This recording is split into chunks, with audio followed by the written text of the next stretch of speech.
Hello friends, मैं हूं आपका दोस्त आर के चौहान। और आज बात करेंगे इस वीडियो में कक्षा 10 की पाठ्य पुस्तक राजस्थान का अध्ययन, है ना। देखो, मैंने कक्षा 6, 7, 8 और 9 तक की कंप्लीट वीडियो बना दिए हैं। आप हमारे चैनल की जो प्ले लिस्ट है ना, चैनल पर जाकर के प्ले लिस्ट में जाइए, वहाँ पर सभी क्लास की अलग अलग प्ले लिस्ट बनी हुई है। तो क्लास वाइज बनी हुई है, तो आप है ना उन पे जाकर के देख सकते हैं। देखो, आपको अगर मेरा वीडियो अच्छा लग रहा है तो आपको देखने का है। अगर आपको मेरा वीडियो अच्छा नहीं लग रहा है तो आप क्यों देखेंगे? भाई, आपको ज़रूरत है देखने की तो देखना, और आपको लगता है कि नहीं, अच्छा नहीं है, वीडियो काम का नहीं है, तो मत देखना। हमें क्या फ़र्क पड़ता है, हम तो हमारा काम कर रहे हैं। फ़र्क पड़ने वाला तो आपको पड़ता है, हमारे को तो कोई फ़र्क पड़ेगा नहीं, है ना। ओके, चलो तो शुरुआत करते हैं ना। ओके, देखो, राजस्थान का इतिहास, पहला पार्ट का नाम क्या है? राजस्थान का इतिहास। दोस्तों, ये पार्ट बहुत ही बड़ा है ना, तो मैं इसका ना 4-5 वीडियो लेकर के आऊँगा। क्रम वाइज मैं एक प्ले लिस्ट में डाल दूंगा, आपको देखना, ABCD करके मैं इसे डाल दूंगा, है ना। देखो, वीडियो शुरू करने से पहले है ना, मैं आपको कुछ इतिहास के बारे में कालक्रम जानकारी देता हूँ। ये तो दोस्तों आपको पता ही होगा, इतना तो आप जानते ही हो। और दोस्तों, अगर नहीं जानते हो ना, तो समझना कि ये ना आपकी बहुत बड़ी कमज़ोरी है इतिहास के अंदर। ये चीज़ जो मैं बता रहा हूँ इस पेज में, ये अगर आप नहीं जानते हो ना, तो आपकी इतिहास के अंदर बहुत बड़ी कमज़ोरी है, आपका बहुत वीक पॉइंट है इसका मतलब। देखो, कोई बात नहीं, आज अपन इसको टॉप कर देंगे, है ना। ओके, तो इतिहास को 3 भागों में बांटा गया, ठीक है। ABC मैंने 3 भागों में बांट दिया। देखो, पहले भाग को क्या कहते हैं? प्राक ऐतिहासिक काल बोलते हैं। क्या बोलते हैं? प्राक ऐतिहासिक काल। दूसरे को बोलेंगे आद्य ऐतिहासिक काल। तीसरे को बोलेंगे ऐतिहासिक काल। आज का जो काल है वो कैसा है? इतिहास का काल है ना, तो इसको ऐतिहासिक काल बोलते हैं। इससे पहले वाला काल है ना, ये क्या है? आदि, आधा है। आदि का मतलब क्या होता है? आधा, आधा ऐतिहासिक काल। और इधर है पहला वाला प्राक ऐतिहासिक काल, मतलब इतिहास के प्राक यानी कि पहले का, पूर्व का काल। तो इतिहास को 3 भागों में बांटा जाता है। वापस देखिए, कौन से हैं 3 काल? देखो, पहला काल का नाम क्या है? प्राक ऐतिहासिक काल। दूसरे का नाम क्या है? आद्य ऐतिहासिक काल। और तीसरे काल का नाम क्या है? ऐतिहासिक काल। अब देखो, अब मैं बताता हूँ आपको, ध्यान से देखना। ये 3 बात समझ में आ गई ना। अब देखो, जो सिंधु सभ्यता, अपन तो इतिहास के अंदर यहीं से ही पढ़ते ना। सिंधु सभ्यता, सिंधु सभ्यता है। सिंधु सभ्यता से पहले का जो काल है ना, पूर्व यानी पहले का जो काल है, उसे क्या बोलते हैं? प्राक ऐतिहासिक काल बोलते हैं। और सिंधु सभ्यता के जो बाद का काल है ना, उसे क्या बोलते हैं? ऐतिहासिक काल बोलते हैं। और जो सिंधु सभ्यता का काल है ना, उसको क्या बोलते हैं? आदि ऐतिहासिक काल बोलते हैं। देखो, इन तीनों की मैं बातों को, तीनों के काल की बातों को मैं ध्यान से समझाता हूँ आपको। देखो, ऐसा काल जिसमें लिखित कोई लिपि नहीं थी, ठीक है। ऐसा काल जिसकी कोई लिखित लिपि नहीं थी, उसे क्या कहते हैं? प्राक ऐतिहासिक काल बोलते हैं, है ना। और ऐसा काल जिसकी लिपि तो है, क्या? लिपि तो है, लेकिन उसको आज तक कोई नहीं पढ़ पाया। क्या? ऐसा काल जिसकी लिपि तो है, लेकिन जिसको आज तक कोई नहीं पढ़ पाया, वो क्या है? आद्य ऐतिहासिक काल।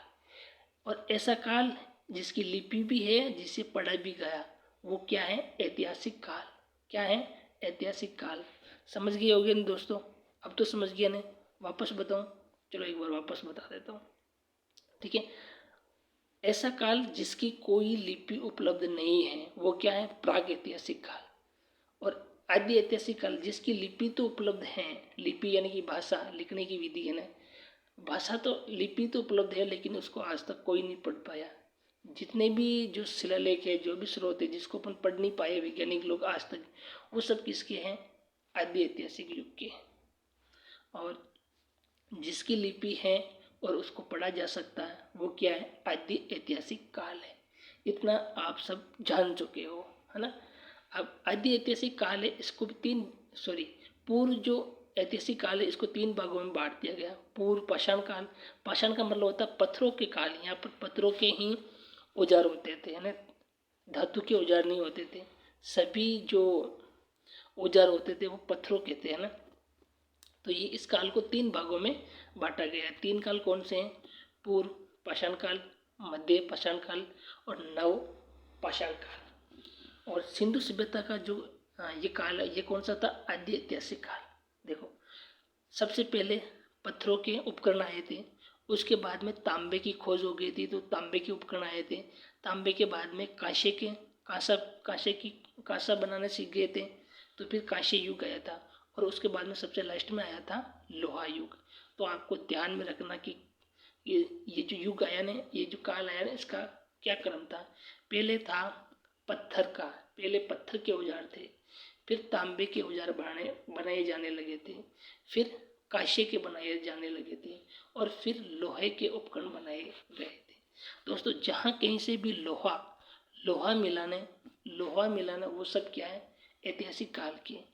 और जैसे जो ताम्र संस्कृति है ना, वहाँ से जो अपन के देखो बाद के भी हैं, ऐतिहासिक युग के भी ताम्रकाल की सभ्यता है और कांस्य काल की सभ्यता भी है।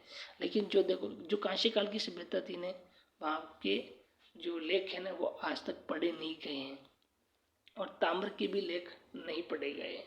तो ये आपको ध्यान में रखना है। ठीक है दोस्तों, समझ में आ गया ना? तो चले आगे। ओके।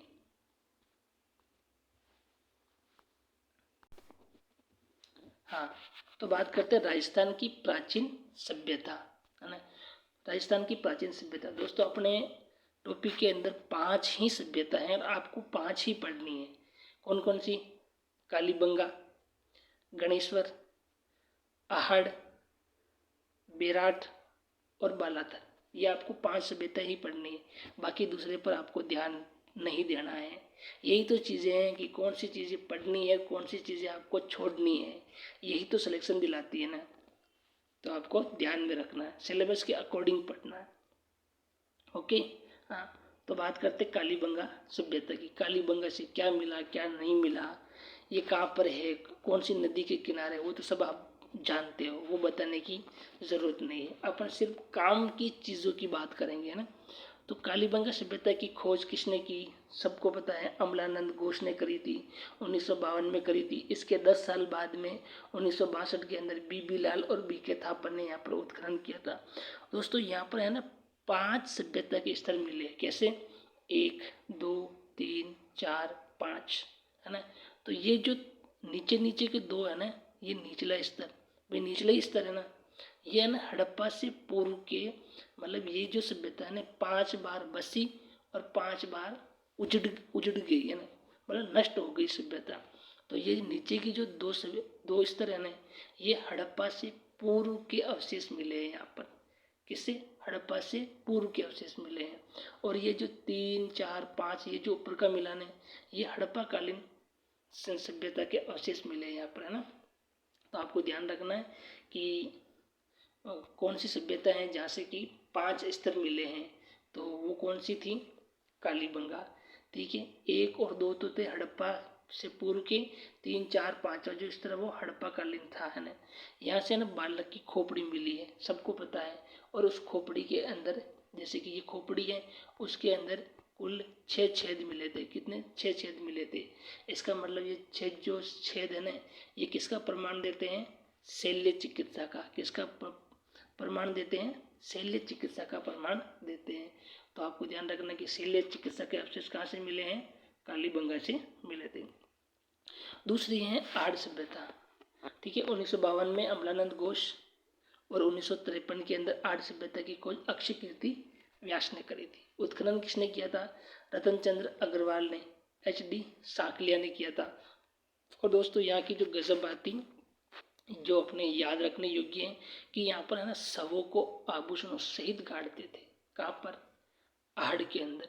और आहड़ है ना एक ऐसी ग्रामीण सभ्यता थी, आप जानते हो।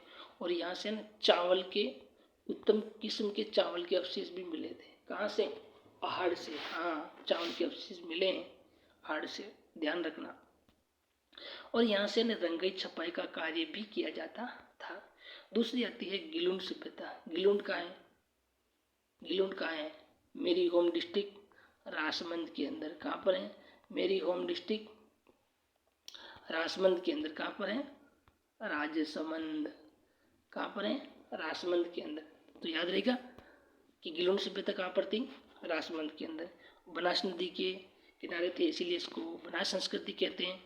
यहाँ पर एक टीला है मोडिया मगरी, वहाँ पर इसके अवशेष मिले हैं। इसका उत्खनन 1958 के अंदर बीबी लाल ने किया था और 1998 से वीएस शिंदे, ये कहाँ के थे? महाराष्ट्र के थे वीएस शिंदे, इन्होंने यहाँ पर उत्खनन कार्य किया था।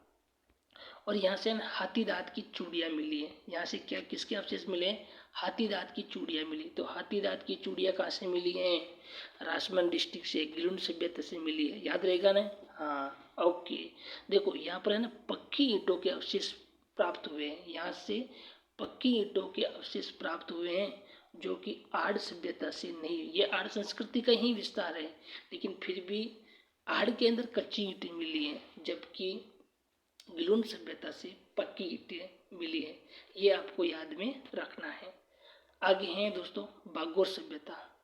ये अपने टॉपिक में, अपने सिलेबस में तो नहीं है, लेकिन पूछी जा सकती है, क्योंकि ये भी है ना आहड़ जो संस्कृति है ना, इसी का ही थोड़ा सा विस्तारित रूप है।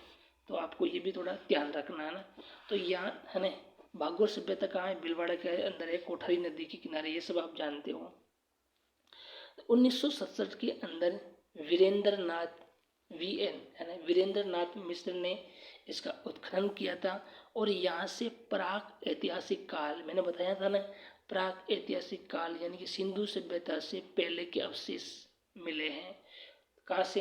बागोर सभ्यता से, बागोर सभ्यता भीलवाड़ा से। यहाँ पर प्राक ऐतिहासिक काल के अवशेष मिले थे। राजस्थान से यहाँ से कृषि और पशुपालन के सबसे प्राचीनतम साक्ष्य मिले हैं। कृषि और पशुपालन के सबसे प्राचीनतम साक्ष्य कहाँ से मिले थे? बागोर भीलवाड़ा से, कोठारी नदी के किनारे हैं। यहाँ पर है ना लघु पाषाण उपकरण। देखो लघु यानी कि छोटा, पाषाण का मतलब पत्थर, उपकरण का मतलब औजार है ना। तो पत्थर के जो छोटे जो उपकरण हैं उनको इंग्लिश में क्या कहते हैं? माइक्रोलिथ। क्या बोलते हैं? माइक्रोलिथ। तो राजस्थान से माइक्रोलिथ कहाँ से प्राप्त हुए थे? बागोर की सभ्यता भीलवाड़ा से मिले हैं। ओके, याद रहेगा ना? हाँ, याद तो रखना। आगे है दोस्तों गणेश्वर सभ्यता। गणेश्वर सभ्यता कहाँ है, कौन से जिले में है, ये आप सब जानते हो। अपन बात करते हैं कि इसका समय काल क्या है। इसका समय काल पूछा जा सकता है। तो 2800 ईसा पूर्व की ये सभ्यता है। और इसका उत्खनन भी किसने किया था? 1972 के अंदर है ना। 1972 से 77 तक किसने किया था? रतन चंद्र अग्रवाल और इनके एक साथी थे विजय कुमार। दोस्तों रतन चंद्र अग्रवाल का नाम है ना आहड़ सभ्यता से भी संबंधित है, तो आपको ध्यान में रखना। देखो दोस्तों आहड़ सभ्यता और जो गणेश्वर सभ्यता है ना, ये दोनों कैसी है? ताम्रकालीन सभ्यता है। गणेश्वर सभ्यता को तो बोलते हैं ताम्र संस्कृति। क्या बोलते हैं? ताम्र संस्कृति बोलते हैं। क्या बोलते हैं? ताम्र संस्कृति बोलते हैं। जबकि जो आहड़ सभ्यता है उसको क्या बोलते हैं? ताम्र नगरी बोलते हैं। क्या बोलते हैं? ताम्र नगरी। नगरी कहाँ पर है? उदयपुर के अंदर। याद रहेगा ना? हाँ, और संस्कृति किसको बोलते हैं? गणेश्वर सभ्यता को कहेंगे, ये याद रखना है। एक दोस्तों देखिए, ये आपको याद तो नहीं रखना है, लेकिन हमने किताब में दे रखा है, तो थोड़ा सा इस पर भी नज़र मार लेते हैं ना। बिनमाल सभ्यता जालोर के अंदर है। ये इनका भी उत्खनन है ना, खोज ये आरसी अग्रवाल ने ही करी थी। यहाँ से हम रोमन एम्फेरा यानी कि सुरापात्र समझते हो? सुरा यानी कि शराब पीने का एक पात्र था। रोमन एम्फोरा वो कहाँ से मिला था? बिनमाल से, जालोर से मिला था। प्राक ऐतिहासिक काल के अवशेष है ना दो जगह से मिला था। एक तो बागोर भीलवाड़ा से, एक इसवाल उदयपुर में। ये अपने सिलेबस में नहीं है, तो आपको इसको याद करने की कोई ज़रूरत नहीं है, ये अपन से नहीं पूछेगा। ओके, अपन को याद रखना। आगे विराट सभ्यता। विराट सभ्यता कहाँ है? जयपुर के अंदर, सभी जानते हो। इनका उत्खनन कार्य दयाराम साहनी ने 1936 कब किया? 1936 में दयाराम साहनी ने किया था। और नील रतन बनर्जी और कैलाश नाथ दीक्षित, ये अपने काम की चीज़, इनको याद रखना। और लास्ट अपनी सभ्यता है बालाथल। बालाथल कहाँ पर है? उदयपुर के अंदर। और यहाँ पर वीरेंद्र नाथ मिश्र ने इनका उत्खनन कार्य किया था। देखो, मैं अपने जो काम की चीज़ है ना, 5 सभ्यता, इन 5 की डेट और उत्खनन कर्ता का एक साथ नाम लिखा है। कालीबंगा की खोज किसने की थी? अमलानंद घोष ने 1952 में। जानते हो, बीबी लाल और बीके थापर ने उत्खनन किया था 1962 के अंदर, 10 साल बाद में, है ना। 1952 और 1962, ये आपको ध्यान में रखना है।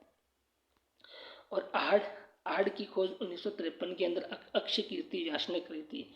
और इसका उत्खनन RC अग्रवाल या फिर रतन चंद्र अग्रवाल भी लिखा सकता है, दोनों ध्यान में रखना। RC की फुल फॉर्म क्या है? रतन चंद्र अग्रवाल। और HD सांकलिया। देख, और बालाथल की जो उत्खनन कार्य है वो 1962 के अंदर वीरेंद्र नाथ मिश्र ने किया था। बेराट का उत्खनन 1962 के अंदर तो किया था नील रतन बनर्जी और कैलाश नाथ दीक्षित ने किया था। 1936 के अंदर दयाराम साहनी ने किया था। और अपनी लास्ट है गणेश्वर सभ्यता। गणेश्वर, देखो इसका नाम गणेश्वर क्यों पड़ा? बताओ। यहाँ पर एक मंदिर है, किसका मंदिर हो सकता है? गणेश्वर सभ्यता के अंदर वहाँ पर है ना एक मंदिर मिला, इसी के आधार पर इसका नाम गणेश्वर रखा। बताओ किसका मंदिर हो सकता है? सोचो। नहीं पता? नहीं, गणेश जी का नहीं, वहाँ पर है ना शिव जी का मंदिर थे। किसका है? शिव जी का मंदिर मिला था, इसीलिए शिव जी के मंदिर के पास में ही ये अवशेष मिले थे, इसीलिए इसका नाम रखा था गणेश्वर।